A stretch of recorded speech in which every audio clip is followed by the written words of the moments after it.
Uy, may good news para sa mga taga-Pandi. May modernized jeep ng diretso mula Pandi to Monumento and vice versa. Tara! Yung mga kanus, alam niyo ba ang nalaman ko? Kami napadpad dito sa Kakarong sa Pandi, Bulacan para masaksihan ang unang araw ng biyahe ng modernized jeep mula Pandi to Monumento and vice versa. Nagsasakay nga pala ito sa fuel hub sa Kakarong Bata at sa quality fuel sa Mapulang Lupa at dediretso na ito sa Shell sa Monumento via Tambubong exit sa NLEX. Ako po si Sherwin Tugna ng Riding Public First Joint Venture Inc.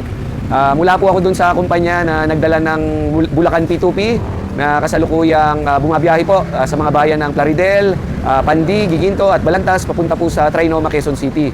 Well, sa kasalukuyan po, nandito po tayo sa Barangay Kakarong Bata sa bayan ng Pandi, Bulacan. Dahil ngayong araw pong ito, ilo-launch po natin o pasisimulan natin at blessing din po ng mga 15 bagong modernized jeep na babiyahe po mula Pandi, Bulacan, direkta papunta ng Monumento, Caloocan. So, yung mga modernized jeeps po natin, o parang minibus na rin po ito, puro brand new po ito na Japan Hino buses.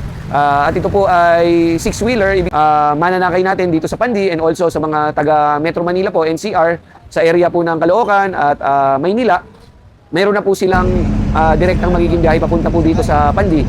Sa palagay ko, yung dating biyahe na inaabot po mula dito hanggang Monumento na inaabot po ng 1 oras at kalahati. Ngayon po ay aabutin na lang ng 50 minutes hanggang 1 oras kapag hindi po matraffic. O ano pa hinihintay nyo? Mas pinadali na ang pagluwas sa mga kapwa Pandienyo pa Maynila sa tulong ng Riding Public First HV Incorporated sa kanilang modernized jeep. Let's go!